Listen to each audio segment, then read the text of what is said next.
this is a masterpiece. I don't like the word masterpiece. And I was like, what other word could I use? And then, invariably you get with all the sort of sexist stuff like seminal. I'm like, no, I don't want to use that word. But I mean, for like, right, you're right. It just always cut that we live in a sexist world, y'all. It's groundbreaking, it's innovative, and I just want to talk about some of the ways that I think so. One, it is so solidly grounded in Black and Chicana feminist theorizing. I mean, it's suffused. You start off with a quote by Anna Julia Cooper. You get everybody in here, and you talk about it was really important to have these quotes, and you have them like at the start of every session, and you said something like, because you wanted to contextualize your contributions within the past and present collective we, which is so lovely. This book, as I already said, is theoretically rich and grounded. I mean, you're pulling from everywhere. Just and I don't mean that disparagingly. I mean that with great. I'm quite impressed by all of the different disciplines that you're bringing. This book wrestles so strongly with contradictions, what you call predicaments.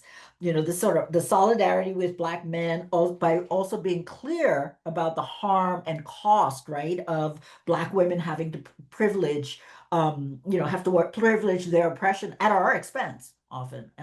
You center unashamedly Black women and girls. This is an ambitious piece of work that you somehow managed to squeeze into 236 pages, right? Yeah, yeah, yeah, yeah. You use self-reflexivity as a pedagogical tool throughout this book. I mean, you're very present in this book, right? It's not just a sort of distant, abstract theorizing. Um, it's a bold book.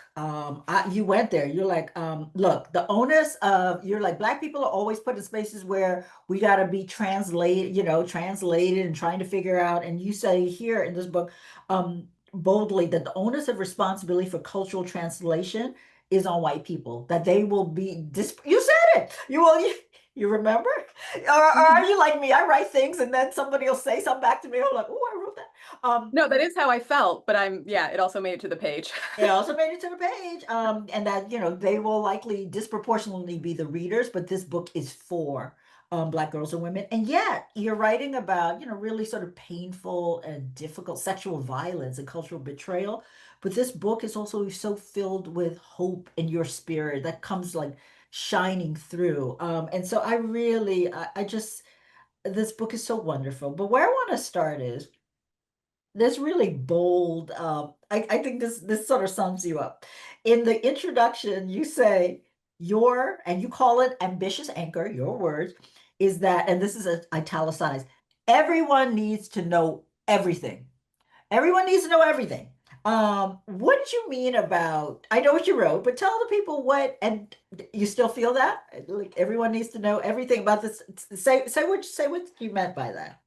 Yeah, what I meant is the silos. So you have race scholars who don't understand about trauma and sexual violence, and then you have mainstream trauma people who don't understand about racism and inequality, and then you have therapist people who don't understand the research, and you have researchers who don't understand how therapy works.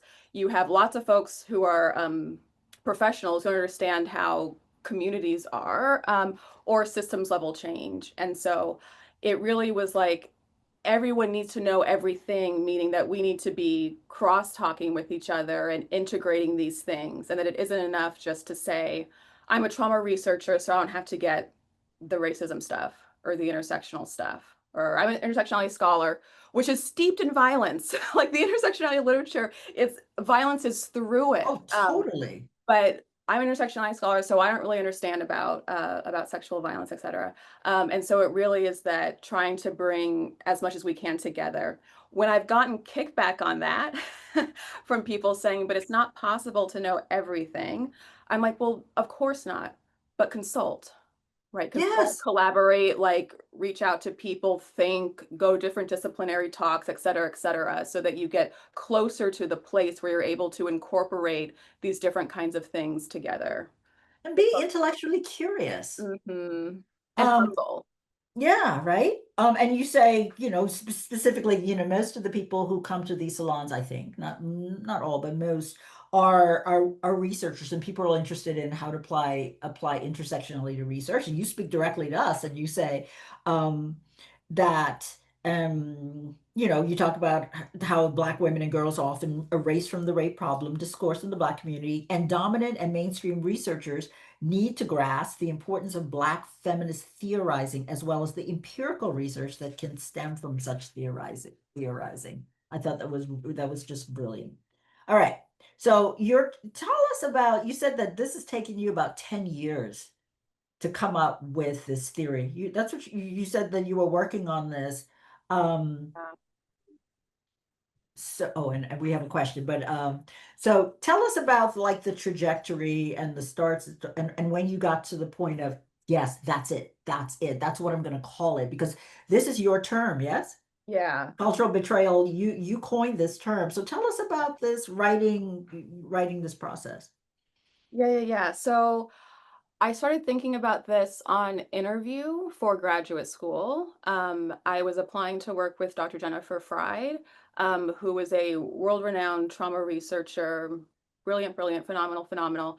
And she had betrayal trauma theory, which was how violence that happens, like incest in the family, has an Mm, interpersonal high betrayal because it violates attachment and trust and dependence. This was different than all the literature that said that like being in a car accident is the same as rape because it frightens you. And so this was really pulling from attachment, saying like, no, this is different, and here's at least some ways as to why. And it was, I think, one of the most human things I read about trauma in college. hmm And hmm so I was like, huh, I wonder if there's something in the Black community or with Black people, we're like, we're not a family, but there's some sort of like, I'm Black, you're Black. I think we have a similarity here, fair or unfair, true or untrue, but we need each other here. And so then when this violence happens, it's a different kind of betrayal. hmm And I thought about this coming from my time with Dance Theater of Harlem, that I would take open dance classes at Steps, which is like a big open dance place in New York City. Um, Dancers are hierarchical and do not cross-talk. So if you're in different companies of different ranks, you don't talk to each other. If Oh, you're more senior, more junior, you don't talk to each other. But oh. all the Black dancers knew each other and were friendly with each other. And so it was stemming from that and many other examples of this kind of bond. hmm So I brought the idea without language, the culture betrayal language, to the interview as my second research idea that I could possibly do. And then when I got accepted, Jennifer Fry just really supported it and didn't take ownership of it. So she was very clear that she should not be an author on it because she had not earned it, was not an expert in the area. She will review things, talk to me, everything I need, but she will not take credit for it. And so the early work is solo authored because of that.